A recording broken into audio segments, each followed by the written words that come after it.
வணக்கம் ஜெயன்.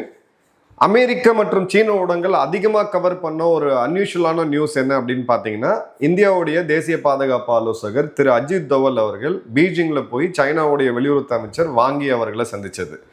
இது 25ஆம் சுற்று பேச்சுவார்த்தை. எஸ்ஆர் மீட்னு சொல்லுவாங்க, ஸ்பெஷல் ரெப்ரஸன்டேட்டிவ் மீட் அப்படின்றது. ஜென்ரலாக இதில் போயிருக்க வேண்டிய ஆள் யார் அப்படின்னு பார்த்தீங்கன்னா, நம்மளுடைய வெளியுறவுத்துறை அமைச்சர் ஜெய்சங்கர். ஆனால் அஜித் தோவல் அவர்கள் போகும்பொழுது அதில் பாதுகாப்பு அப்படின்ற வேர்டும் சேர்ந்தே போகுது, செக்யூரிட்டி அப்படின்றது. ஸோ இந்த இடத்துல இந்த பேச்சுவார்த்தை எப்போ நடக்க போகுதுன்னு பார்த்தீங்கன்னா, செப்டம்பர் 12-13 இந்தியாவில் பிரிக்ஸ் சம்மிட் நடக்க போகுது. இந்தியாவுடைய தலைமையில் அங்கே ஷி ஜின்பிங் வர இருக்கிறார். ஸோ இந்த ஹை ப்ரொஃபைல் விசிட்டுக்கு முன்னாடி சில முக்கியமான முடிவுகளை எடுக்க இவங்க போகிறாங்க. நம்மளை பொறுத்த வரைக்கும் பார்டர் ஃபர்ஸ்ட் எவ்ரிதிங் லேட்டர் அப்படின்றது தான் அஜித் தோவல் அனுப்புறதுக்கான ஒரு மிக முக்கியமான காரணம்.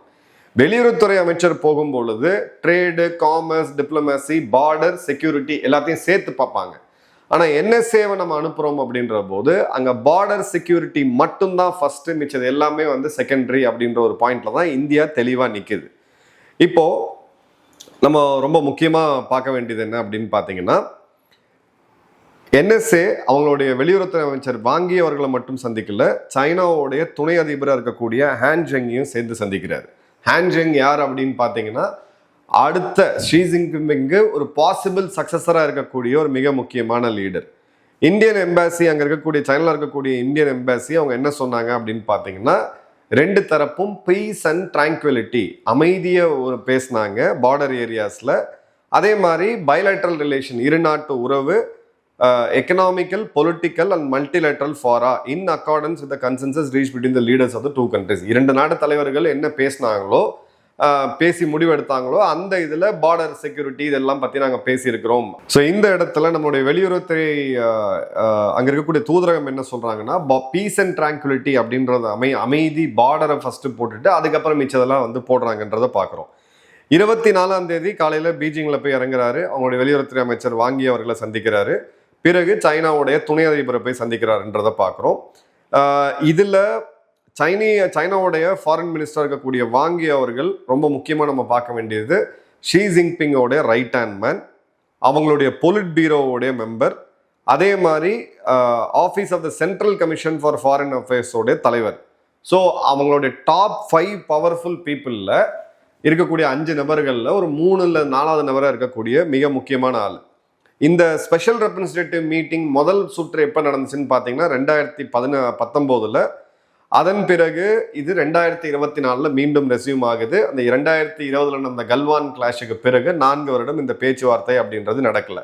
நீங்கள் ஒரு விஷயம் நம்மளுடைய வெளியுறவுத்துறையை நல்லா கவனிச்சிங்கன்னா, சைனாவை டீல் பண்ணுறது மட்டும் எப்பயுமே என்எஸ்ஏ டீல் பண்ணுவார். ரஷ்யாவை டீல் பண்ணுறது நம்மளுடைய வெளியுறவுத்துறை அமைச்சர் ஜெய்சங்கர் அவர்கள் போய் டீல் பண்ணுவார்.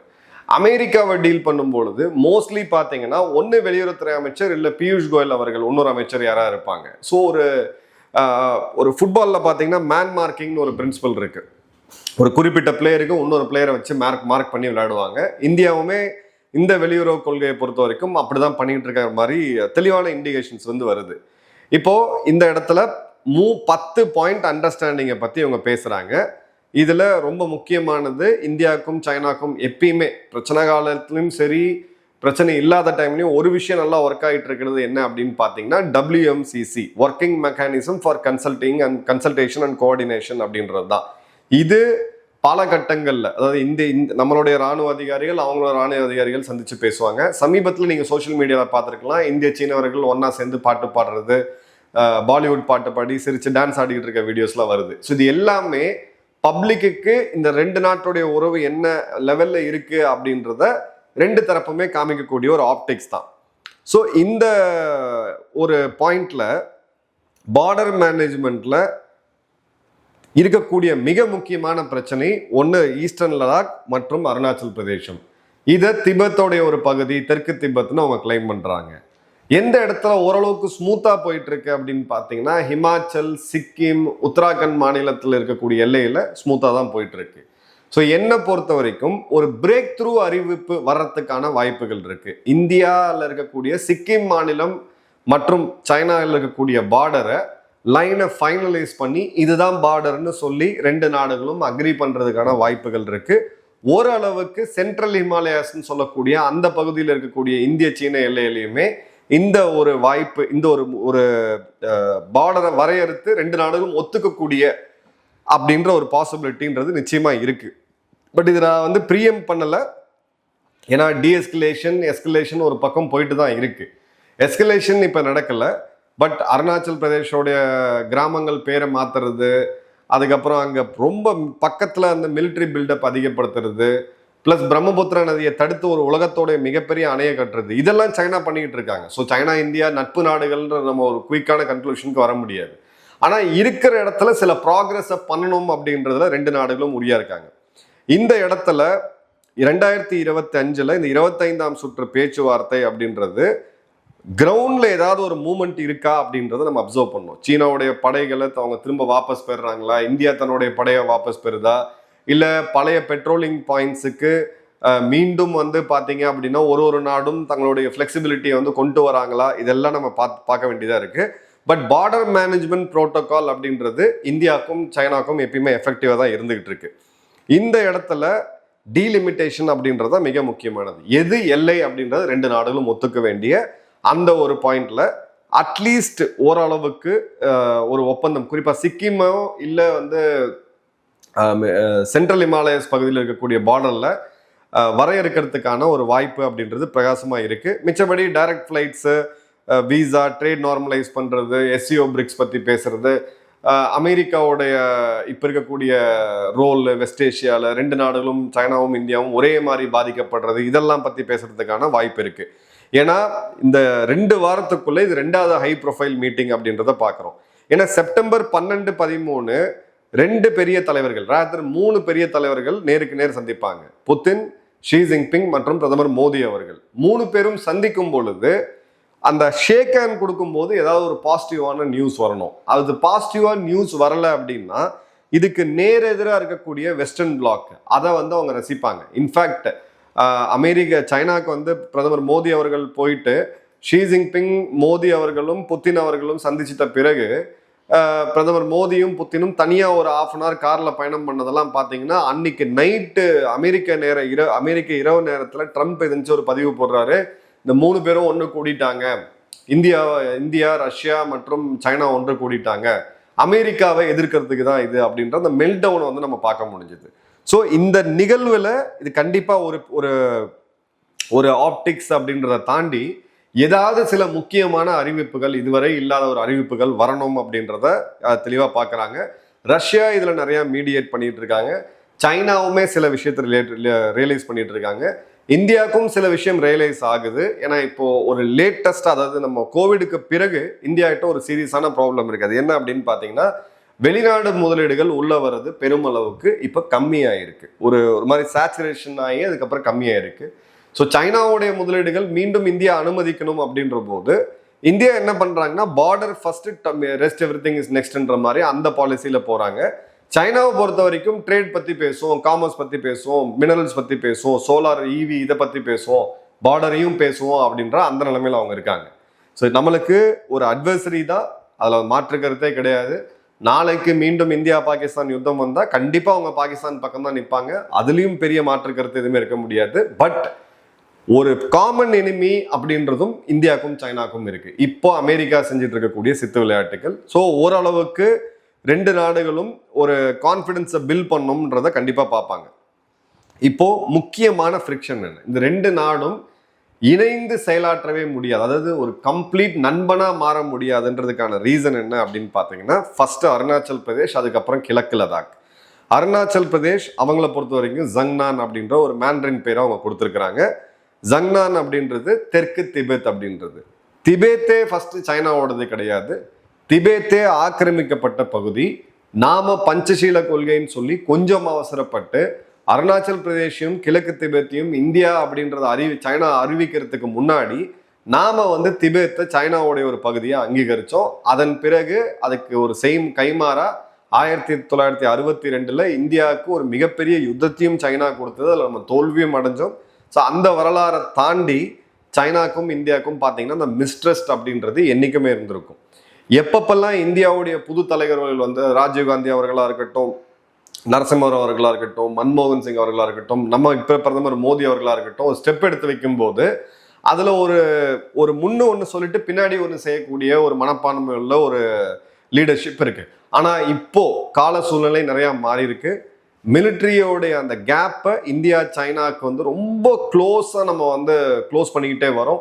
குறிப்பாக சப்மெரின்ஸில், நியூக்ளியர் வெப்பனில், நம்மளுடைய பேலஸ்டிக் ரக ஏவுகணையில், சேட்டலைட் வார்ஃபேரில், ட்ரோன் போன்ற இடங்கள்லையுமே நம்ம ஓரளவு கணிசமான அளவுக்கு முன்னுக்கு ஏறுறோம். அதே மாதிரி சைனாக்கு இன்டர்னல் ப்ராப்ளம்ஸுமே நிறைய இருக்குது. அமெரிக்காவுடைய இறுக்கம் அதிகமாக சைனாக்கு வந்து ஒரே நேரத்தில் அமெரிக்காவும் இந்தியாவும் எதிரியாக ஒரு தட்டில் வச்சு பார்க்கக்கூடிய சூழ்நிலையில் சைனா நிச்சயமாக கிடையாது. நாளைக்கு அவங்களுடைய தாய்வான் ரியூனிஃபிகேஷன், இப்போ அவங்க என்ன சொல்கிறாங்கன்னா 100 வருடம், அதாவது 1947 அப்படின்ற போது 2047 அதுக்குள்ளே நாங்கள் தாய்வானை ஒருங்கிணைச்சிரும், ஒன்றுபட்ட சைனாவாக நாங்கள் இருப்போம்னு அவங்க சொல்கிறாங்க. ஷி ஜின்பிங் ஏர்மார்க் பண்ணது 2027. அப்போ இவங்களுடைய லட்சியம் அப்படின்றது 20 வருஷம் ஏன் தள்ளி போச்சு அப்படின்ற போது அவங்க இராணுவத்தோட கட்டமைப்பு, இராணுவத்தில் இருக்கக்கூடிய லஞ்ச லாவண்யம், இராணுவ தளபதிகள் பெருமளவுக்கு மாற்றப்பட்டது, இராணுவத்தோடைய மிக பவர்ஃபுல்லாக இருந்த ஒரு ஆளே பார்த்தீங்கன்னா இன்னைக்கு ஹவுஸ் அரஸ்டில் வைக்கப்பட்டது, வேலை வாய்ப்பின்மை அப்படின்னு சொல்லி அமெரிக்காவுடைய ட்ரேட் ப்ரெஷர்னு பல விஷயத்த சைனா டீல் பண்ணிட்டு இருக்காங்க. இந்த நேரத்தில் இந்தியாவை ரொம்ப நெருக்கி இந்தியா கம்ப்ளீட்டாக ஒரு அமெரிக்கா பக்கமாக போயிட்டு நின்றுட்டாங்க அப்படின்ற போது முக்கியமான ஒரு விஷயத்துக்கு சைனா பயப்படுது. அது என்ன அப்படின்னு பார்த்தீங்கன்னா 2 ஃப்ரண்ட் வார். தாய்வானை நோக்கி ஒருவேளை இராணுவ ரீதியாக அவங்க போர் துவங்கும் போது இந்தியா நம்மளுடைய கிழக்கு ஃப்ரண்ட்ல ஒரு ஃப்ரண்ட்டை ஓப்பன் பண்ணாங்க அருணாச்சல்ல அப்படின்னா சைனாவுடைய வீழ்ச்சிக்கு அது ஒரு மிகப்பெரிய ஒரு ஆபத்தாக போய் முடிஞ்சிடும். அவங்க அந்த சினாரியோவை கால்குலேட் பண்ணிட்டு தான் நம்ம சண்டையை இன்னொரு நாள் வச்சுக்கலாம் அப்படின்ற ஒரு இதில் அட்லீஸ்ட் இந்த அட்வர்சரிஸை நம்ம கொஞ்சம் போஸ்ட்போன் பண்ணி வைக்கலாம் அப்படின்றதும் ஒரு ரொம்ப லிமிட்டடான ஒரு மெனுவரிங்க இப்போ இந்தியாவும் சைனாவும் பண்ணிட்டு இருக்காங்க அப்படின்றத பார்க்குறோம். சைனா இப்போ 25,000 கிலோமீட்டர் பார்டர் ரிங் ரோட பண்ணிக்கிட்டு இருக்காங்க. G219 ஹைவே அப்படின்றது இது ஒரு கண்டெஸ்டட் ஃப்ரான்டியர், பல பகுதிகளை இந்தியா கிளைம் பண்ணக்கூடியது. 1962 யுத்தத்துக்கு பிறகு இந்தியாட்ட ஆக்கிரமிச்சது போன்ற பல பகுதிகள் இருக்கு. இந்தியாவுடைய எக்கனாமிக் எட்ஜ் $1.2 பில்லியன் இன்சென்டிவ் பேக்கேஜை இப்போ நம்ம கொண்டு வரோம். இது பார்த்தீங்க அப்படின்னா சைனாவுடைய இண்டஸ்ட்ரி மிஷினரி ரிலையன்ஸை கம்மியாக்குது. ஐஃபோன்ஸை அசம்பிள் பண்ண ஆரம்பிச்சு இப்போ ஐஃபோன் காம்பனன்ட்ஸை இங்கே பண்ணிட்டு இருக்கோம். இங்கே இருக்கக்கூடிய பல அறிவாளிகள் சொல்கிற விஷயம் என்னன்னா, நம்ம ஒரு அசம்பிளிங் பாயிண்ட்டு ஸ்க்ரூ டிரைவர் மட்டும்தான் பண்ணிட்டு இருக்கோம், வச்சு நம்ம டைப் பண்ணிட்டு இருக்கோம், பார்ட்ஸ் எல்லாம் சைனாவில் இதே ஐஃபோனை சைனாவில் தயாரிக்கும் போதும் 60 நாடுகள்ல இருந்து பார்ட்ஸை வாங்கி தான் சைனாவும் பண்ணாங்க. நாம் ஒன்றும் அவங்க சலைச்சவர்கள் எதுவுமே கிடையாது. அதே மாதிரி ரேர் எர்த் ட்ரேட் லீவரேஜ் இது ரொம்ப முக்கியம். டெரரிசம் பாகிஸ்தான் ஆங்கிள் இதுவும் ரொம்ப முக்கியம். ஏன்னா பாகிஸ்தானில் போட்ட $60 பில்லியன் மேலான முதலீடுகளில் இது வரைக்கும் பெரிய ரிட்டர்ன் எதுவும் வரல அப்படின்றத பார்க்குறோம். ஸோ சைனாவுடைய சோஷியல் மீடியாவை பல்ஸை பார்க்கும்போது இந்தியாவை எப்பயுமே எதிரியாக காமிக்கக்கூடியவங்க, இந்தியாவை எப்பயுமே கேவலமாக பார்க்கக்கூடியவங்க இந்த முறை ஒரு பாசிட்டிவான இதுவும் ஒரு ஸ்டெபிலிட்டி இம்ப்ரூவ்மெண்ட்டை நோக்கி போகிறதுன்றும், அதே மாதிரி பீஜிங்கில் சைனாவுடைய குளோபல் சவுத் ப்ராஜெக்டில் இந்தியா இல்லாமல் எப்படிங்க பண்ண முடியும் அப்படின்ற மாதிரியான ஒரு நிகழ்வும், அதே மாதிரி இந்தியாவுடைய ஊடகங்கள் நம்ம பார்க்கும்பொழுது இந்தியாவுடைய அரசாங்கம் எடுக்கக்கூடியது பார்டர் ஃபர்ஸ்ட் எவ்ரிதிங் லேட்டர் அப்படின்ற முறையை இந்தியா எடுக்குது. ஸோ கிளியர் கட்டாக ஒரு முக்கியமான தருணத்தில் இப்போ உலகம் நின்றுட்டு இருக்கு. எல்லா நாடுகளும் இராணுவ பட்ஜெட்டை அதிகப்படுத்திக்கிட்டு இருக்காங்க. அமெரிக்காவை இனிமேல் நம்ப முடியாது அப்படின்னு சொல்லி அமெரிக்காவுடைய கூட்டாளி நாடுகளும் சரி, அமெரிக்காவுடைய எதிராளிகளும் சரி, எல்லாருமே இப்போ தங்களோட செக்யூரிட்டி அப்படின்றது முக்கியன்ற நிலைமையில மூவ் பண்றாங்க. அதனாலதான் இந்தியா ஜப்பானுடைய செக்யூரிட்டி கோஆபரேஷனுமே நம்ம இங்கே பார்த்தோம், டெல்லியில் பார்த்தோம். இந்தியாவுக்கு தேவையான கடற்படை கப்பல்களுக்கு சில முக்கியமான டெக்னாலஜியை ஜப்பான் தரத்துக்கு ஒத்துக்கிறாங்க. ஸோ எல்லா நாடுகளும் இப்போ அணி சேர துவங்கியிருக்கு. இந்த அணி சேரக்கூடிய சூழ்நிலை அப்படின்றது எதை நோக்கி போகும் அப்படின்றத மறக்காம கமெண்ட் பாக்ஸில் போடுங்க. நன்றி, வணக்கம், ஜெயஹிந்த்.